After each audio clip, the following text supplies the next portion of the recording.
We are not apathetic, we are alienated. So when I got this question, I said, actually, I call bullshit, because I know I did not care before. I was tapped out. I was not connected to a sense of personal political agency. I felt like the passive navigator of a broken system. And you know what I found? That's how huge amounts of young people across the country are feeling.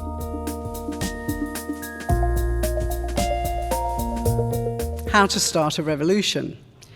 It would be wonderful if we could treat this title with some whimsy, like Monty Python's Holy Grail, but it is not some kind of satirical joke, I'm afraid. It is serious stuff.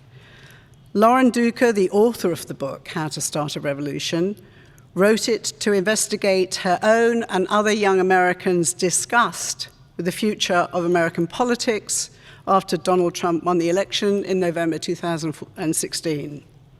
A day that she said, quote, changed her life. These sorts of epiphanies can happen all the time for all kinds of reasons, but the day after Trump won the election marked what may well be the most widespread series of political awakenings in American history. Young people woke up to the realization that we were not living in the world we thought we were, and we had no choice but to do something about it. A huge portion of the country is awake now, and we're talking about politics more than ever before. During our presentation, we welcome Martin Lukacs, an investigative journalist from Montreal who has covered Canadian politics for more than a decade. In addition to publishing a new book, The Trudeau Formula, Seduction and Betrayal in an Age of Discontent, Lukacs is also an environmental writer for The Guardian. His work first caught my eye when he wrote a piece about how neoliberalism has conned us into fighting climate change as individuals when we should be taking on corporate power collectively. And this brings me to the third group of guests this evening, Culla Walsh, who is the perfect example of this new kind of youth activism, and Mike Fogelberg, a longtime activist, both from Extinction Rebellion. So let's start the evening with Lauren Duca, who describes herself as an award-winning and losing freelance journalist. Duca first rocketed to fame when she wrote an op-ed piece for Teen Vogue accusing Trump of gaslighting America. This resulted in Tucker Carlson of Fox News interviewing her and telling her to stick to the, quote, thigh-high boots. Her work has also appeared in The New Yorker, The New York Times, and New York Magazine, as well as many outlets which don't have New York in the title. Duca is committed to building equitable public power, especially in young women, and to have them insist on their right and duty to the political conversation. Welcome, Lauren. So I had a kind of personal adventure getting here. I missed the train, which I'm a Pisces and a pothead, so that does happen frequently. And then I got in and I just got a kombucha. I was like, time to chill, like I have an hour. And it sort of, I actually don't even know how to explain what happened, but it like launched out of my bag and kind of it exploded. It's so much that my hair got wet. And so I might actually smell a little bit like kind of like cabbage farts, but I got here. And so anyway, I was in the cab and I was feeling really frazzled, so perhaps I was more forthcoming than I normally am with cab drivers. And I said I was giving a talk, and when my driver asked what the talk was on, I said, climate change and democracy. He's like, lowered the music. And he goes, well, you know, like those are big problems. I said, yeah, I'm just not sure. I'm going to filibuster this Lyft ride. And he goes, so, what do you think some of the biggest problems are? I think what the biggest problem is that we have elected officials who are not even remotely pretending to be held accountable to public will. And that is the underpinning of all of the crises. The climate crisis is our most pressing existential threat, But insofar as the crisis of racial injustice, of cruelty to the LGBTQ community, of the lack of reproductive rights, of economic inequality, all of the crises, of the ongoing democratic crisis, I'm sure I'm forgetting some of the crises. Pick your favorite one. Can all be explained by the same problem. And that is the fact that there are a few people, and they're mostly older, wealthy white men, making all of the decisions about life on Earth. And yes, America specifically. So if we're looking at global opinion on climate change, we can also look to US majority public opinion. The Pew Research Center has found that 59% of Americans see this as a major threat. The majority of the American public would like to see a habitable Earth. The majority of the American public would like to see reasonable solutions for the climate crisis. Even if that is not what the majority of the country wants, it's what's in best public interest. So there really is no logical, ethical out for the lack of solutions that we have seen. And I would add to that two other pieces of public opinion that have been completely rejected and denied are the need for gun reform solutions and the need for affordable health care. There are many other progressive issues that I think we need to look at to solve inequality. Everything hinges on the fact that these elected officials are making no effort to respond to the full range of constituents who they represent. And then they want to tell us people just don't care. People don't care enough. Americans, they are fat and lazy and they just don't care enough. Really? We don't care? I'm pretty sure it's a reasonable belief to feel as if your vote doesn't matter. Statistically, this has been proven. A study by Princeton and Northwestern looked at almost 1,800 policy proposals in terms of the influence that had shaped the outcome of the decision-making. The voice of the average American is statistically non-significant. We know all of these horrifying truths, and then, I don't know, we guess we also celebrate the 4th of July every year and set off all these fireworks about how free we are. We are not free. We do not have anything even remotely pretending to be true democracy.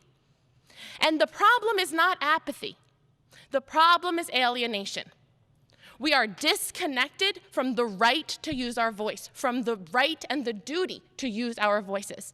And this idea about apathy, it applies to the public at large, a public that is alienated at large, but especially young people. Oh, young people, they just don't care. They're taking selfies of themselves eating avocado toast, and they're not buying diamonds.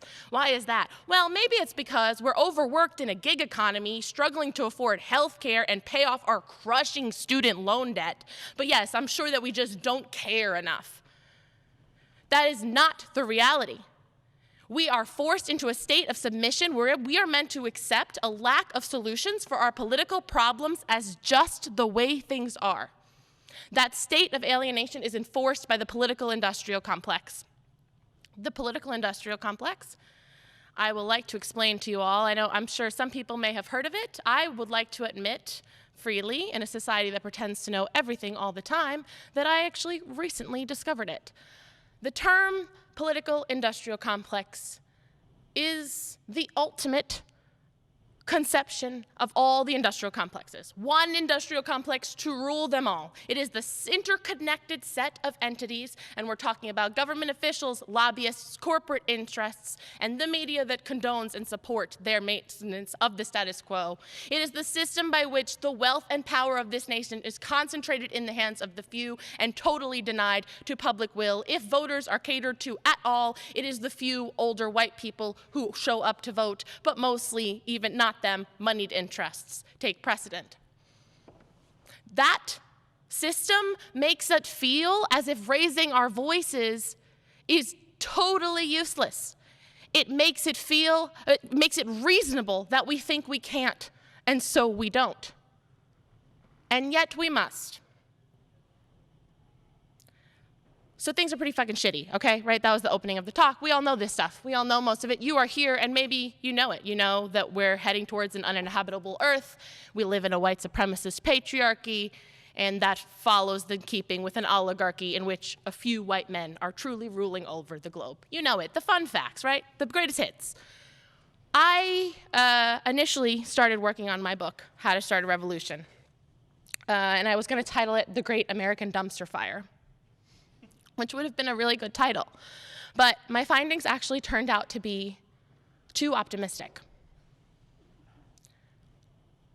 This journey started for me when I had my own political awakening. I come to you as a recently politically active young person, as recently as November 9th, 2016, when Donald Trump won the election. I thought of myself as a feminist before. I thought of myself as socially justice-minded. I thought of myself as interested in equality. I was convinced of this democracy as a sort of abstract historical achievement that was going to kind of grind us along to some great big equality rainbow, you know, sort of like a magical self-cleaning litter box, right? Obama was president, the gays were getting married, we were probably gonna have a woman in the White House. Like it was all, you know, mostly white men had property and they started the country, but we were untangling it. Women got the right to vote eventually. We freed the slaves, come on, we're doing better all the time, you guys. You know, I didn't think it was fast enough, but I thought that that's where we were going. And then record scratch, freeze frame, Donald Trump became president. How much time do I have, Mary? 5 minutes. Can I go a little longer? Can I have 10 minutes? I'm bargaining. Okay. I'm gonna keep it tight, 10 minutes, okay. That was my awakening. It just so happens that my awakening coincided with a series of events that catapulted me to public figurdom. In the wake of the election, I felt compelled to use my journalism as activism, which is to say, for the purpose of empowering people with information, for the purpose of communicating the things that we need to know as citizens. And what I felt that we most needed to know as citizens right after the election was that Donald Trump is and was gaslighting America.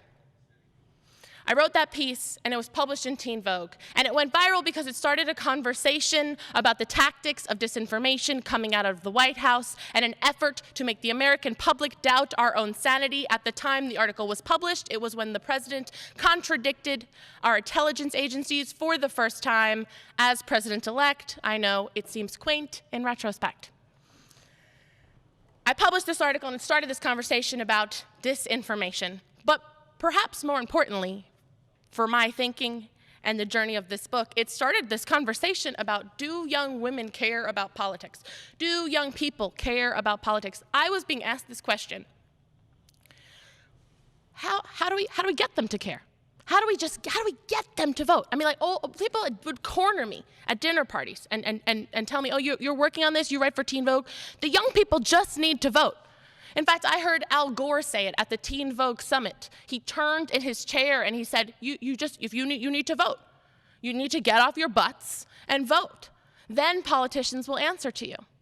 Well, that's a reciprocal loop of disengagement because actually it is the duty of our elected officials to expand democracy, to hold themselves accountable to the full range of constituents and especially young people.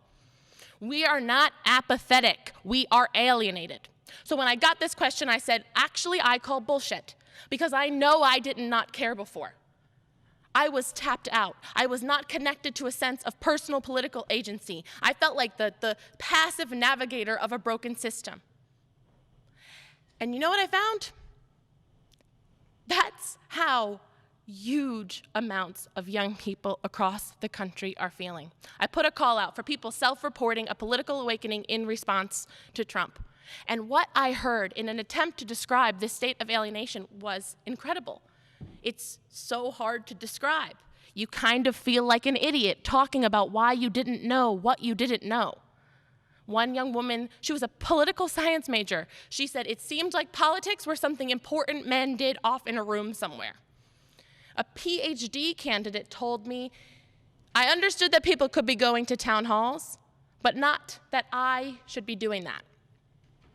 This encapsulates this disconnect from concrete actions of raising our voice, from the feeling that we have a right and duty to the political conversation.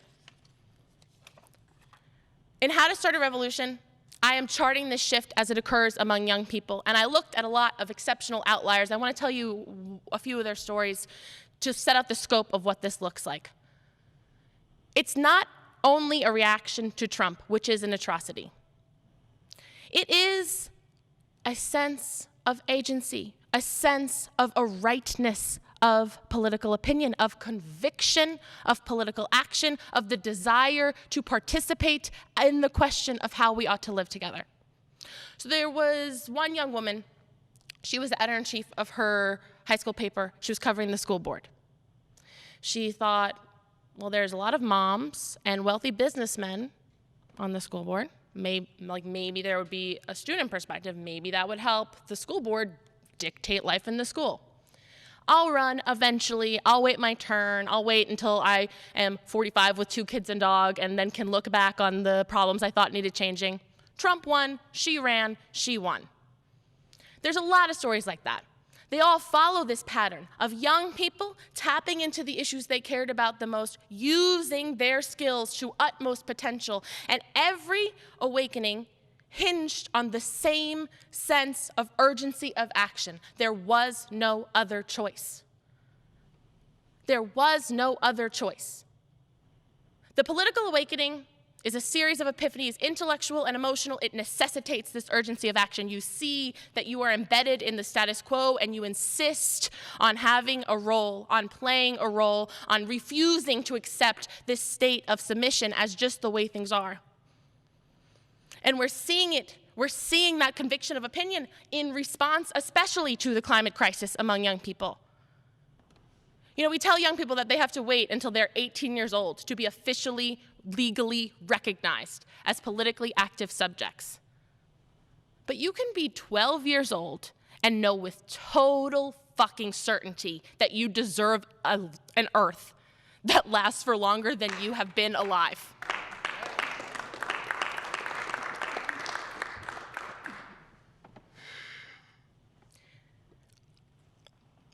What is happening in this shift is a new questioning of who makes the rules. It's refusing to wait for permission. It's choosing ourselves out of self-determination to participate in the shift, in unraveling this white supremacist patriarchy, this oligarchic state of oppression, and insisting on equitable public power. And I am pleased to report that there is this youth-led movement towards something we might also call, in less abstract terms, true democracy. And so where do you come in?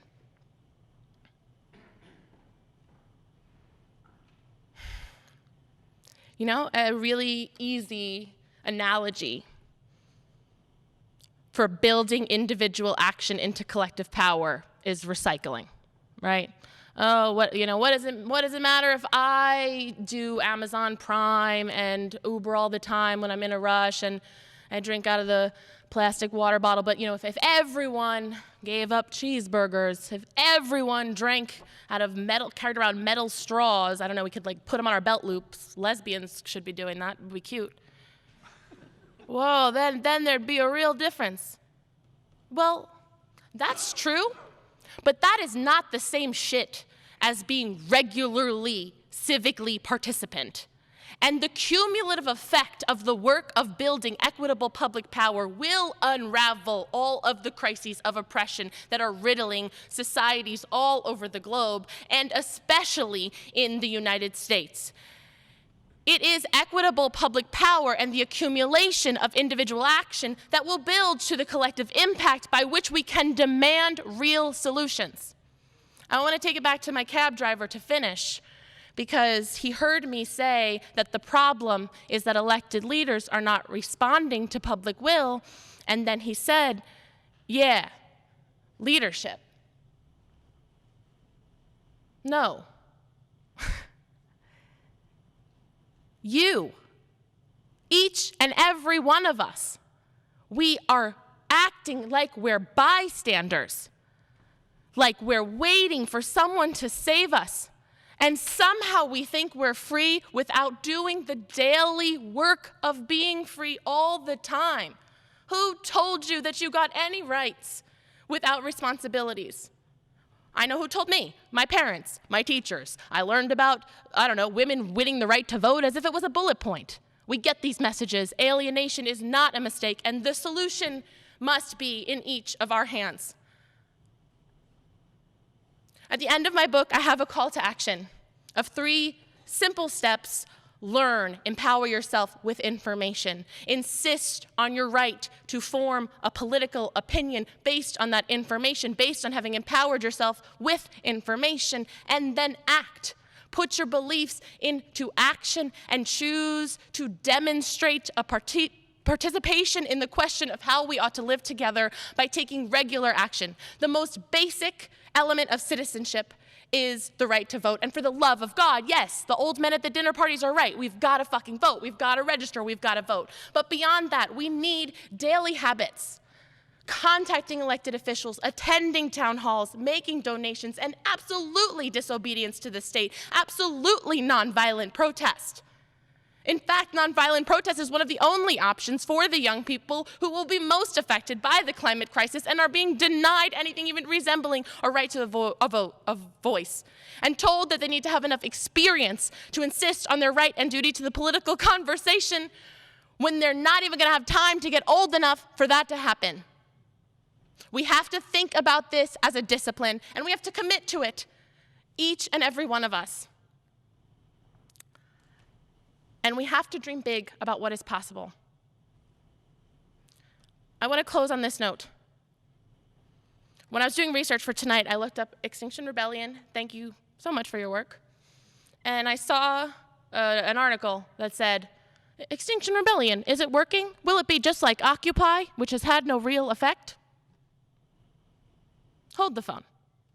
Pretty sure the 99%, the idea of the 99% is in mainstream conversations, to the extent that we have 2 presidential candidates openly campaigning on structural equality. Occupy worked, baby. And Extinction Rebellion is already changing the conversation. We can't expect the mainstream media to report back the shape of a movement as it is happening, but what I have seen in the hundreds of young people I have talked to, and what we can talk about in terms of a generational shift in participation, reveals a society in transformation toward global liberation, toward equitable public power, and the future we all deserve. And if it's beyond your wildest dreams and seems absurd and idealistic, well, I would close on this question. If Donald Trump can be president, why the hell not? Thank you. Happy to be a visitor here from Canada. I don't know how many people caught the episode of Justin Trudeau gossiping behind Donald Trump's back just yesterday. Yeah, a few people. I mean, people love the idea of anti-Trump, and I think Justin Trudeau has probably played that role better than anyone in the international media. I think it was only 4 years ago now that Justin Trudeau became the Prime Minister of Canada, and the whole world kind of had this like giddy meltdown. I remember getting a lot of messages from American friends at the time. Messages like, thank God Stephen Harper, who was our old conservative leader, is gone. You are the good guys again. And of course, the inevitable, you now have the hottest prime minister ever. And what followed was a kind of profusion of stories in the international media with headlines like, and I've taken some down, Justin Trudeau's 7 secrets to being extraordinarily charming. Another one was, meet the Prime Minister of Canada, our new man crush.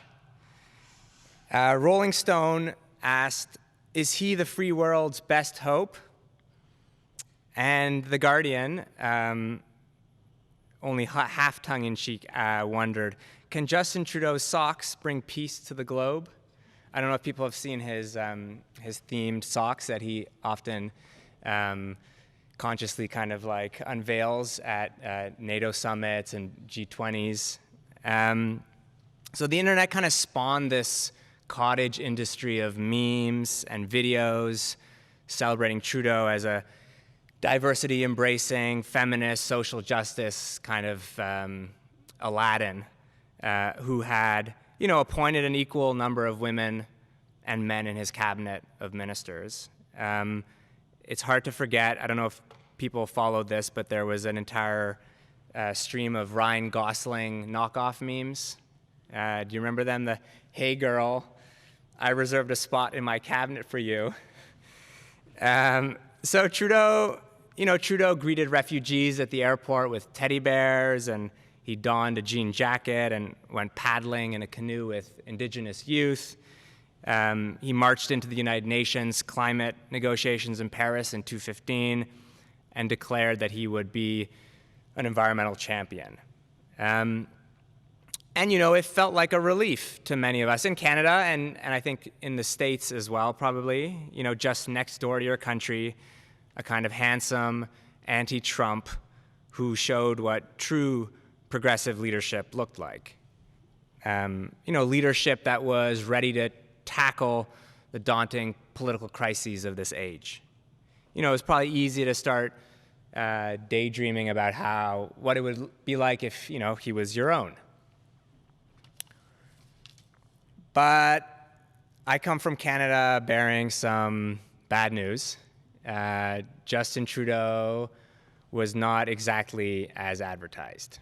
While the public, at home in Canada and abroad, consumed all this Justin Trudeau-themed clickbait, he was sending a very different message to my country's corporate elite.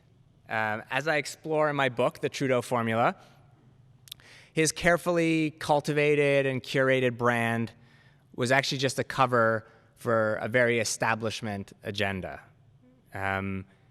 Even more so than our last conservative prime minister, he has succeeded in selling the dirtiest oil, the tar sands in Alberta, internationally. He has been shipping deadly tanks to the misogynistic dictatorship of Saudi Arabia to the tune of tens of billions of dollars. He's been taking indigenous people's land by gunpoint to push through oil and gas pipelines. And he's been detaining and deporting thousands of refugees. And I know it might be hard to believe, but the Trudeau government actually even more eagerly than Trump was deporting Haitians back to their country when the moratorium on deportations were lifted. And all this was before we found out that Justin Trudeau has a fondness for partying in blackface, which I'm sure many of you saw.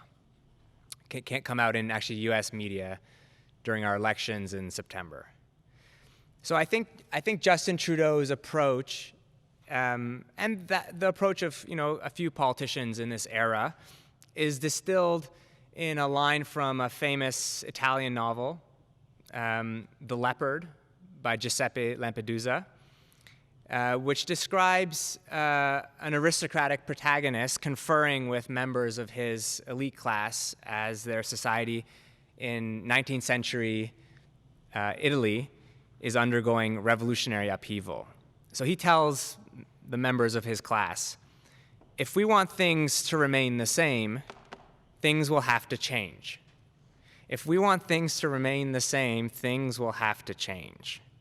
So it's this kind of politics of changeless change that Trudeau really excelled in, a kind of spectacle of splashy announcements and bold initiatives that seem to, utterly disrupt politics as usual, but ultimately just shored up prevailing inequalities of wealth and power in Canada.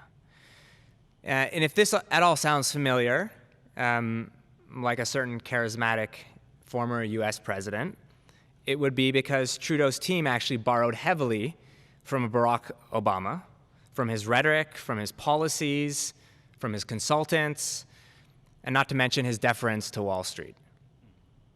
And Trudeau's posture kind of worked so well in my country.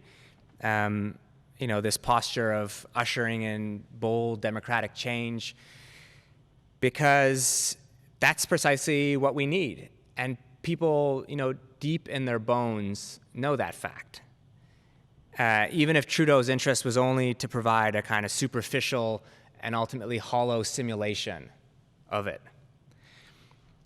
So I know that in the kind of U.S. imagination, Canada is often seen as a sleepy, contented kind of winter wonderland where, we're exceedingly nice and, we've solved all our problems of inequality and a la Michael Moore, no one locks their doors. But my country's a lot more like the U.S. than most people realize. 2 billionaires own as much wealth as the bottom 30% of society, the 11 million people. 70% of Canadians, according to polls, think the economy is rigged to advantage the rich and powerful, because it is. We've dispossessed Indigenous peoples of their land so comprehensively that all of the Indigenous reserve lands in Canada could be fit into a single reservation, the Navajo Nations, in the United States. And in my country, like here, I think no one understands the hoarding of a secure, livable future by a narrow elite better than young people, who similarly in my country, are collapsing under student loans, can only get really precarious jobs, for whom, never mind owning a home, even renting affordable housing is next to impossible in our major cities. And the horizon doesn't merely look bleak, but it is increasingly shrouded by smoke from forest fires, flooded by rising waters, and scorched by heat waves. Climate change-fueled extreme weather that has hit every part of Canada, as it has here in the United States. So I know people in their early 20s who attend ecological grief circles, where they discuss with increasing dread the state of the planet they're inheriting. Others, even younger, in high school, are marching out of high schools and marching in the streets. In Montreal, the Global Climate March on September 27th saw 500,000 people in the streets, which I think is like 10% of our population. So squeezed by the end of the month and haunted by the end of the world, these are the signature marks of the anxiety and the anger of a new generation. And among my younger friends, many of them closely read the landmark UN climate report that was issued in 2018. How many people have heard of it or read it? Yeah? So it told us that we have 12 years, and now we have 11, since it came out last year, to cut emissions in half to avert runaway climate catastrophe. And to accomplish this, climate scientists told us that to do that, we need, quote, rapid, far-reaching, and unprecedented changes in all aspects of society. So that's a transformation in how we house ourselves, what we eat, how we move around, and perhaps most importantly, in how we relate to one another. And I think this is actually good news, because it's a scientific imperative for change that supercharges our progressive agendas, underlining their existential stakes and putting us on an extremely tight deadline. And to get that kind of change, we're going to have to break every single rule in the neoliberal playbook that has governed our politics for the last 4 decades.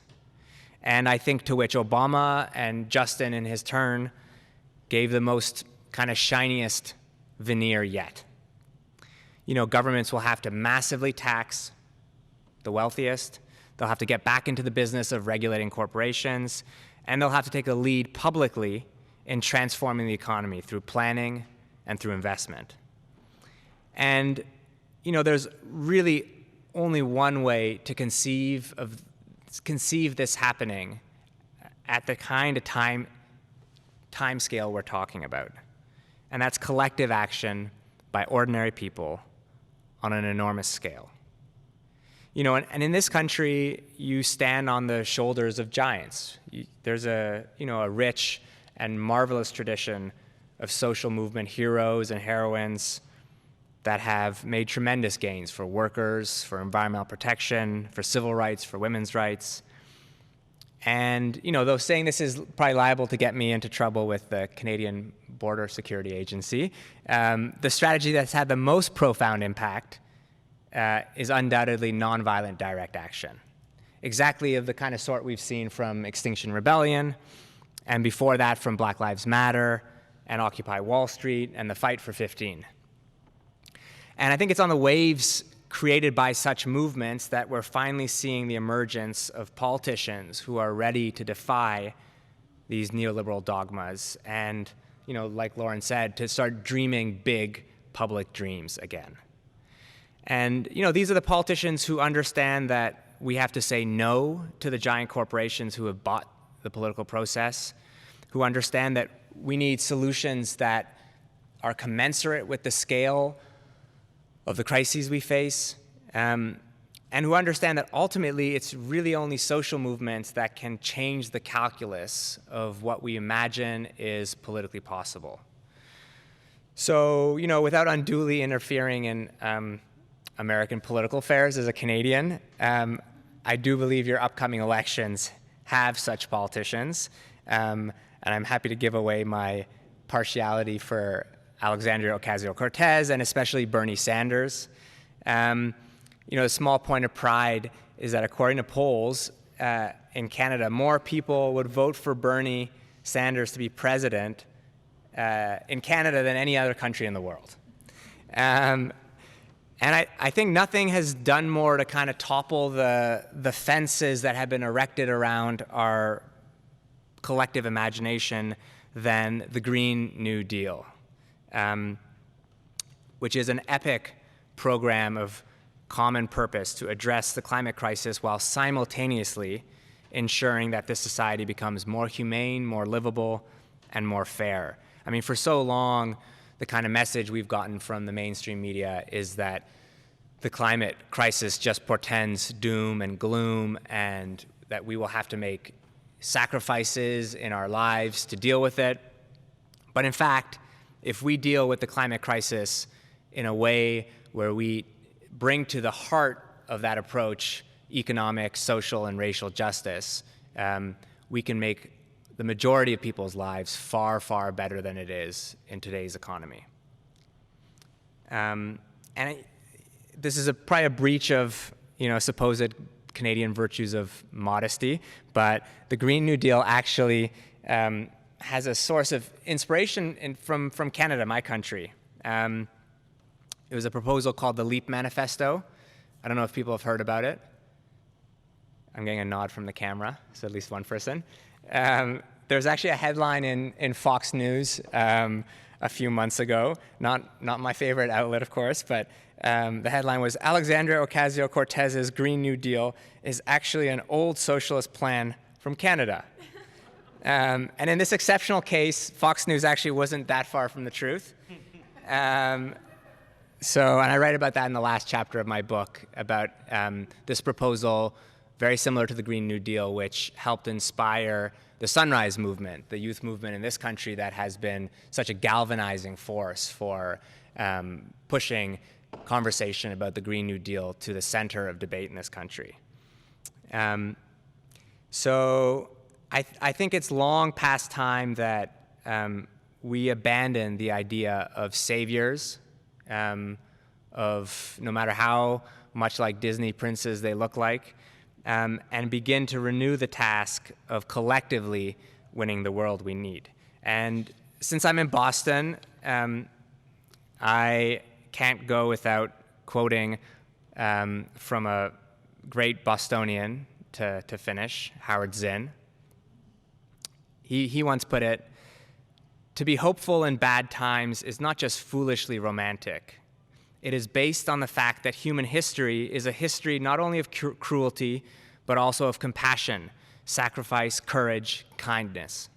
What we choose to emphasize in this complex history will determine our lives. If we only see the worst It destroys our capacity to do something. If we remember those times and places, and there are so many, where people have behaved magnificently, this gives us the energy to act, and at least the possibility of sending this spinning top of a world in a different direction. Thank you. Hi, so my name's Kala. I'm 15. I'm a sophomore in high school, and I'm part of Extinction Rebellion. I've been involved with XR since around August, and I'm also part of the climate strike movement. So I've been planning a lot of the climate strikes in Boston, and then with XR, we've really been working with the adult group and trying to get more youth involved, get more youth voices heard. And I have a co-coordinator at Madher, and she's organizing a lot of the university students, and I've been working with high schoolers mainly. And I would say that my path to becoming an activist is pretty similar to many people my age in Gen Z. So I've always heard of the phrases climate change, global warming. When I was little, I'm still growing up, but when I was little and growing up, I would always hear these phrases thrown around. Wasn't really sure what they meant. You know, when you hear global warming, you might picture melting polar ice caps, polar bears drowning. And I remember when I was around 7 or 8, I asked my mom what global warming meant, what it would mean for the world if it got hotter a couple degrees. And I remember she told me that droughts and storms would get more extreme, natural resources would be depleted, and there would be flooding, oceans rising, cities would become inhabitable. And I guess that's when it really hit me that this is a crisis that is intersectional with so many other issues in our world, because if we don't solve the climate crisis, there's no hope for any other issues. And the climate crisis is something that's intersectional with racial issues, economic issues, political issues, geographic issues. And so I guess most people my age know to a certain extent that the climate crisis is a real issue, but not fully aware of the implications of this emergency. And many who are fully aware are unsure how to take action, or when they're presented with the opportunity to take action, they may not be aware that their actions actually have an impact as individuals. And Lauren's story of her political awakening after the 2016 election honestly reminded me of my own. I was 12 when Donald Trump was elected, and at this time, I was also starting to learn a lot about American government and US history. And I guess my interest in politics sort of naturally developed, and I began to form my own opinions and question authority and the state of democracy, as Lauren has been talking about. I attended the Women's March, the March for Science, and it felt really good to be out there, to be fighting with other people who care about the same cause as you do. But caring has never really been a choice for me as someone who's directly impacted by a lot of the issues that we discuss in this country, or will be directly impacted by a lot of issues, especially the climate crisis. I guess caring isn't really a choice as it is for some. I have to care. This is my survival that's at stake. It's become clearer, the science has become clearer, and solutions are here. But what we're waiting for is for our government to take action. The climate crisis is not just looming in the future, it's here, and it's affecting millions. As Martin mentioned, the October 2018 United Nations report that showed that the effects of climate change will be irreversible by 2030 was definitely a turning point in my activism. As I mentioned earlier, also learning about the disproportionate impacts of climate change upon marginalized communities, especially Indigenous people, people of color, and poorer communities, was a turning point. I began to see climate justice as social justice. It's not just an environmental issue or a physical issue. It's intersectional in so many different ways. Plant and animal life is at stake, but so are millions of human lives, and their stories are intertwined. Our species, too, is now on the brink of extinction. I haven't given up hope that we can solve this crisis. The science and the solutions are clear, and we're just waiting for our government to take action. People have the power to force our government to take action to end the climate emergency if we choose to mobilize. Taking action not only will force our government to make change, but it also gives individuals hope. Many people my age, we can't imagine our futures. We can't imagine having kids, going to college even, or following career paths without the climate crisis, which is looming. We can't imagine living like generations have lived before us. But Extinction Rebellion is built on hope, because the only hope that is left is what we can kindle in ourselves. It's built on recognizing, on sharing the truth, on speaking out, and then taking direct action. As Lauren said, and has questioned in her book, who is afforded authority in political conversation? Are the youth apathetic? I disagree. We're not apathetic. We're just alienated. We're not invited or included into this conversation. We need to make space for ourselves, and that's what we've been doing. As Lauren encouraged us to do in her book, we have to inform ourselves, we have to educate ourselves, form our own opinions, and then take action. And that's what the youth have been doing. Because we're in this fight not only for our own futures, but for the current victims of the climate crisis. At the end of the day, we're all going to ask ourselves what we did, and if what we did was enough. In the case of the climate crisis, waiting for government action is being complicit in an unjust system. The facts of the science are here, and now we must all decide what to do in the face of them. Anything that anyone can contribute is valuable. Thank you. I'm Mike Fogelberg. I've been involved with Extinction Rebellion since January. It really just started just earlier this year after watching the amazing things happening in the United Kingdom, and it was just so inspiring. So we've gotten ourselves together and done a number of actions and are reaching out now, trying to bring in younger people into our movement. And what XR brings is a real commitment to civil disobedience. We look at all the failures of past efforts to address the climate crisis, all the lobbying, all the rallies, all the marches. I mean, they're all good things and they inspire people, but if we're really going to have the leverage to force government to act, we need to do civil disobedience. So we've committed 3 acts of civil disobedience.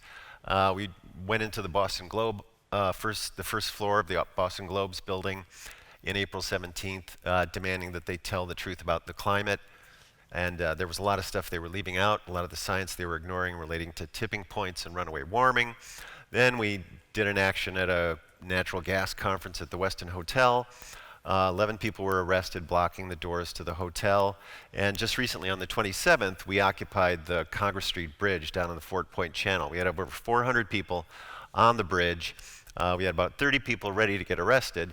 But the Boston police, they're pretty good about that, I guess. They don't really want to arrest us. So we're figuring out now how to escalate our tactics, what to do to really force arrests, and at the same time recruiting new people to come into the movement, like Kala, younger people who see the devastating future that we're looking at without serious aggressive action to lower emissions and start to care for the crisis that's coming. So we do nonviolent direct action trainings regularly, and we're building the numbers of people who understand the need, but also understand how to do it. And we're really happy and encouraging more and more people to join us, and there's some flyers and some sign-up sheets over on the table. And the future is in front of us now. Kala is here looking at that future, and I have 2 kids, both 19 twins, and I'm thinking about their future. And like everyone on the panel here, I know we have to take steps and take actions that we haven't taken before, and we have to push ourselves to take those actions that are uncomfortable. But once you break through the kind of the normal barriers, or break through the normal, and you go into this new space, whether it's occupying a building or a road, or joining with a community that shares the values you share, shares the concerns you share, you find a new opening, a new world opens, and there's a hope and a solidarity and a resilience that comes out of those experiences, and that's what we're trying to build, and that's where I place my hope. So thank you. Before anyone comes up, while you're gathering your courage, it was funny because Martin quoted Howard Zinn, when he closed. And I had another quote, which I thought was quite inspirational. When you get depleted and you think you're taking on the forces, monolithic forces, and you can't make. He had a great quote saying, "We don't have to engage in grand heroic actions to participate in the process of change. Small acts, when multiplied by millions of people, can quietly become a power no government can suppress, a power that can transform the world." So I think the truth of numbers is very, very striking.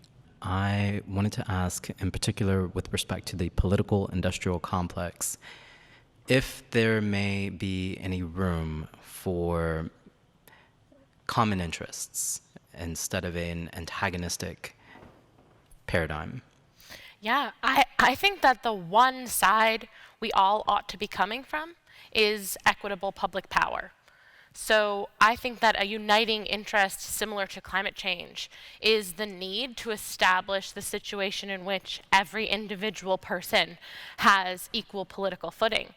And there is this binary effect at play in the States from the shape of the duopoly. That's where I found the term at first was through a Harvard business paper on the way in which the Democratic and Republican parties create artificial competition so that voters are left to choose the lesser of two evils. And then we're told that the logjam in Washington, voter suppression, gerrymandering, a geographically biased electoral system creates this lack of solutions.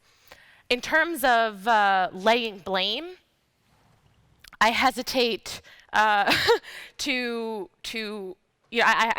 often, people see me as being on the left, right? They see me as being liberal, and I certainly have all kinds of radical queer feminist ideas that a lot of the average American might not be ready for. But I think that what we should be concerned about is that their solutions are not coming out of Washington. It's an effect of the two parties coming at one another this way, and the Republican Party is one of the most dangerous organizations in human history, as Noam Chomsky would put it, and I think can be reasonably considered a white nationalist terrorist organization. And by that I mean that certain types of citizens are given priority by the government, and we have, for specific example, Mitch McConnell in the Senate blocking solutions on gun reform, on healthcare, on the climate crisis, all of these common public opinion desires for solutions, and refusing to even offer alternatives. And I think that man should be considered an enemy of democracy, and that a common goal is real democracy. Hi. My question is, with Extinction Rebellion, I'm very inspired, and I do think we need to be in the streets, but I think I was disappointed with Occupy, I'm sorry. But, because they weren't asking for anything in specific. It's just, climate change. We need action on climate change, or we need action on inequality. But there needs to be some more specificity, I think, for something to really happen in response to the action. So I'm wondering what you think. What are some key asks of the political system? Well, I mean, there are the 4 demands. I can talk about those, and if you want to add anything, please. The 4 demands of Extinction Rebellion are: 1, tell the truth about the climate crisis, because people don't really understand the whole breadth and depth of it and what the implications are for people's daily lives. It isn't just 100 years from now, it's next 5, next 10, next 15. The sea is going to rise, it's going to come into Boston. People are going to have to sell their homes on the coastline. That's going to happen in our lifetime. The second one is declare climate emergency, right, so that people understand, and we elevate the status of the concern to an overriding emergency status. The third is to focus, prioritize frontline communities, low-income, poor communities that generally don't contribute to the climate crisis the way upper middle class and upper class white folks do. And then the fourth is to have what's called a citizens' assembly, which is an extra-governmental body that would not so much oversee, but I mean, there are different kinds of formal roles. They're more common in Canada than they've been used here. But it would be an extra-governmental body that would outline a policy agenda that would have some kind of quasi-leverage. So XR typically does not get involved in politics. I'm a more political person myself, so I have some qualms about that, but as an organization, we don't.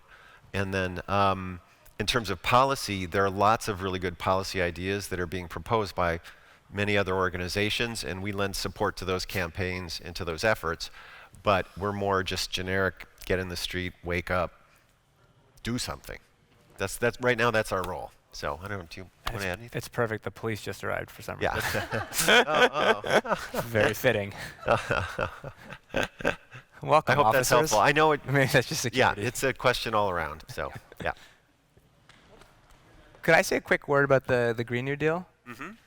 Because I think it's tremendously exciting to me because it's the first time that in Canada and in the States, I think, that we have a political framework that matches the crises that we face.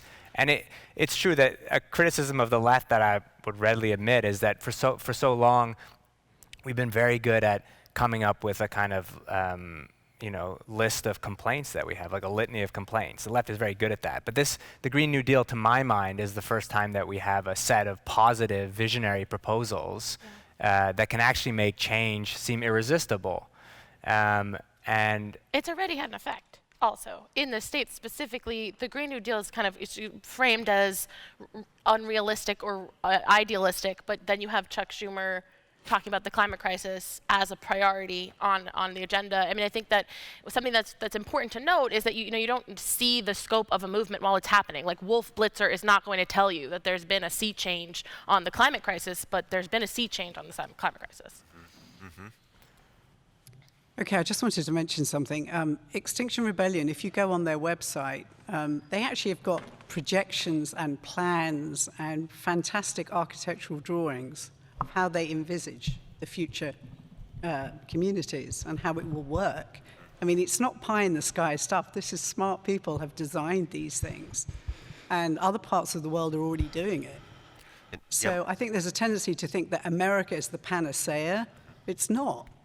Lots of people have been doing things effectively and differently and ecologically for a long time in Europe.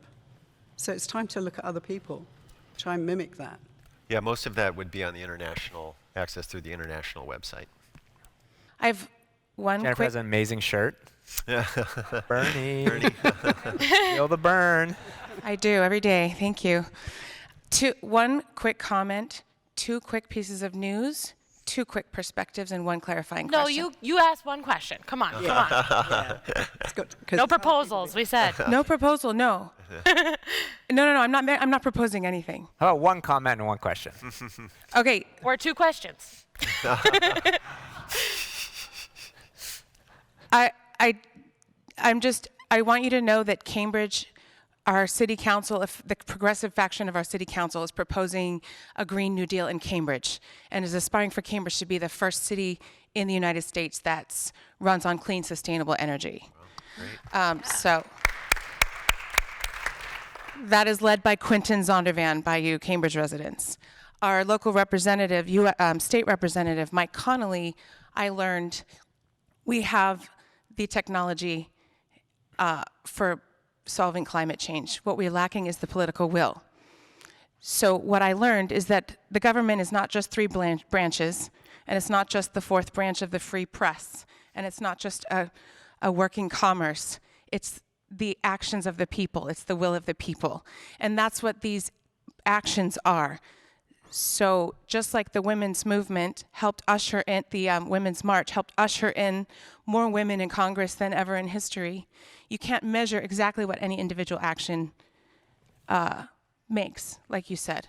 So my clarifying question is probably something I can find out online. I just don't know the next step to take to become involved in XR.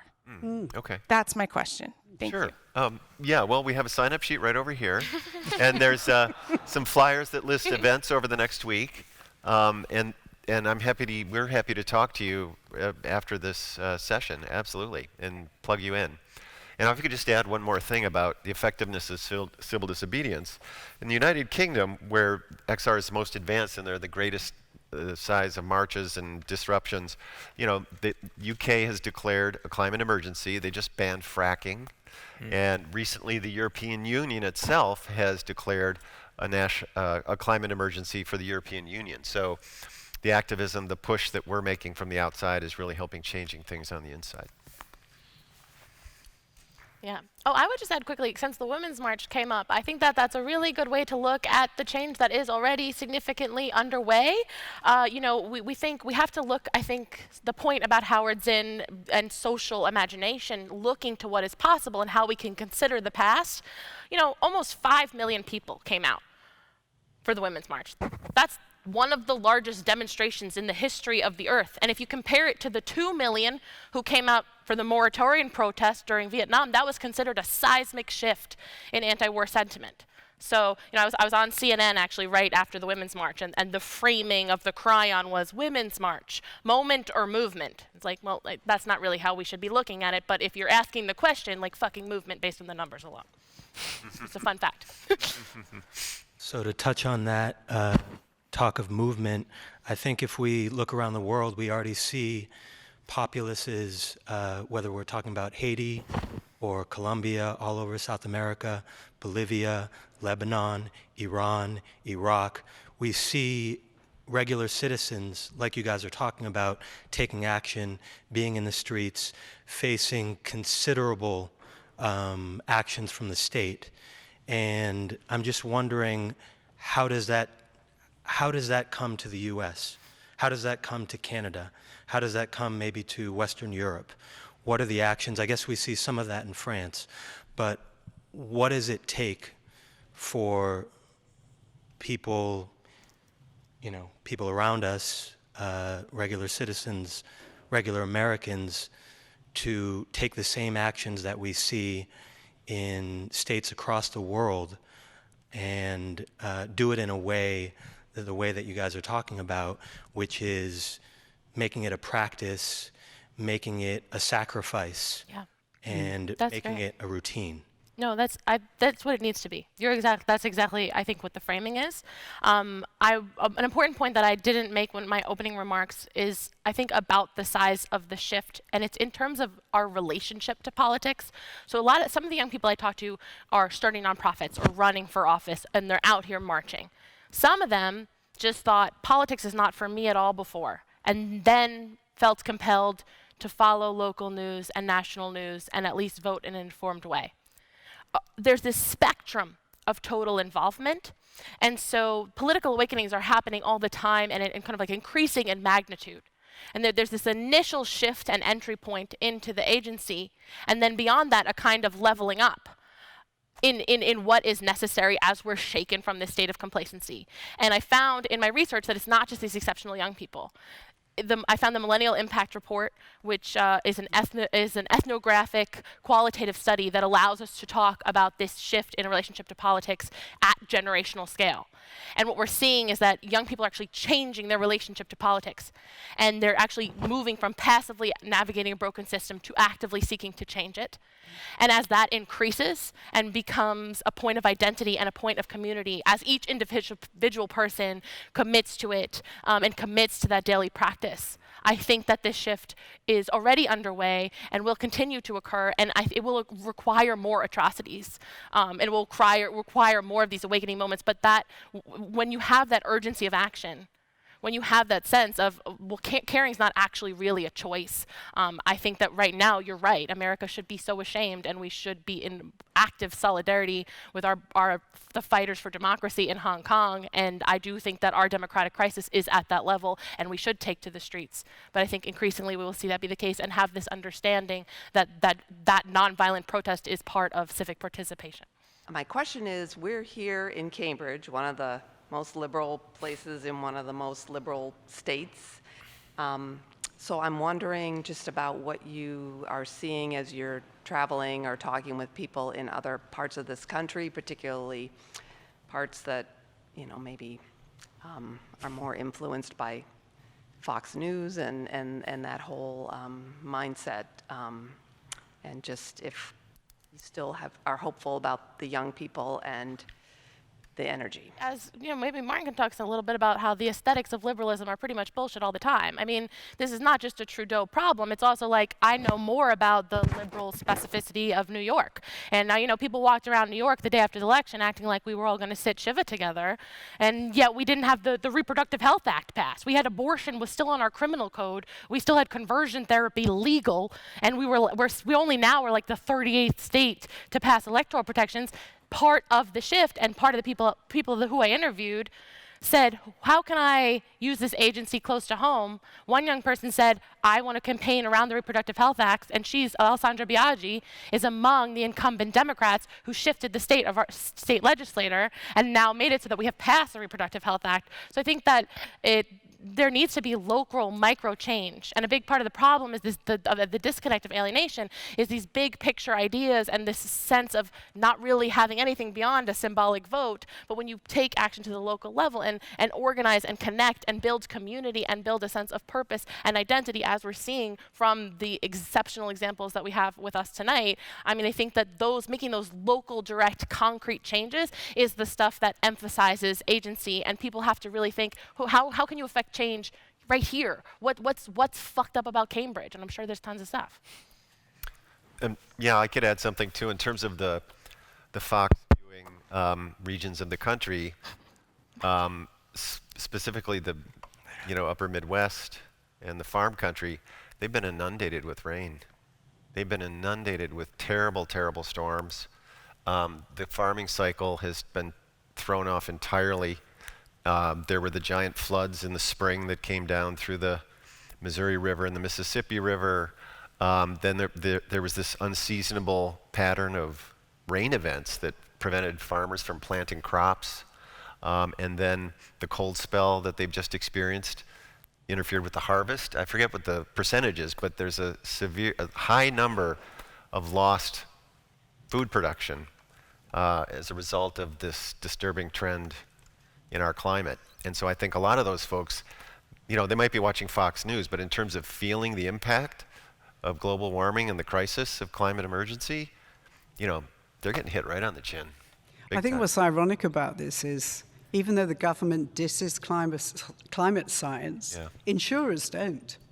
If you go to the big insurers, they're already building that into their plan, all the flood estimations and wildfire damage. It's a real scientific reality in the business world, and yet that's disconnected from the political world. I hear the notion of the will of the people being bandied about a lot, but I am not sure personally. I know what the will of the people is when there are thousands, certainly thousands, and probably tens of thousands of people in many states being actively prevented from voting, disenfranchised voters. I'd like to know what you think about the idea of compulsory voting. There are 22 nations on Earth that have compulsory voting. Only 10 of those actually enforce it. In Australia, I have friends who are Australian. I know that they are fined if they don't vote. What would this nation look like if everyone really got a vote? Yeah, that's a great question. Voter suppression, one of the people I interviewed for my work, her name is Kat Calvin. She works for Spread the Vote. You should really check it out. Her awakening was about the realities of voter suppression and the impact that has. Compulsory voting, maybe Martin can speak to a little more than I can, but what I would say is there's just no effort to actually bring people into the fold. Like, what would it look like if our elected officials actually wanted us to vote? I mean, like, imagine it for a second, right? Like, especially if they wanted young people to get involved. Like, we all know what the aesthetics of Instagram look like. We know, like, the stock crap that's next to the register at Urban Outfitters. Like, we just had a vote in New York. There were 5 ballot questions and 19 proposals. It's like, are you bored yet? It was 2,000 words in the voting booth. I'm a Democratic advocate, and I didn't even want to read the whole thing. Like, there's just no, if they were actually interested in getting us to vote, there would be ads all over the subway in like a funky, psychedelic, pastel, neon. There'd be like really hot, ethnically ambiguous, probably queer people like making out. And then there would be a website where you could go find out from local influencers the stuff of the proposal. I mean, like, I'm just spitballing here, but like, this stuff is conspicuously missing, and like, where are the tactics that are used to market us, fried chicken sandwiches and the Transformers franchise? conspicuously missing from the moneyed industry of politics. And since this will probably be, the last note, I think that a big common interest absolutely should be the climate crisis, and also ultimately the fundamental greed, the reality that the wealth and power of the American nation is held in the hands of the few. And I wrote down the numbers because I just, I was having my plastic bottle before the talk, and I was like, should I be embarrassed? And it's like, probably. I should have brought my, what are those things called? A Hydro Flask. But Jeff Bezos has a net worth of $110 billion. Mark Zuckerberg, $73 billion. Bloomberg, $54 billion.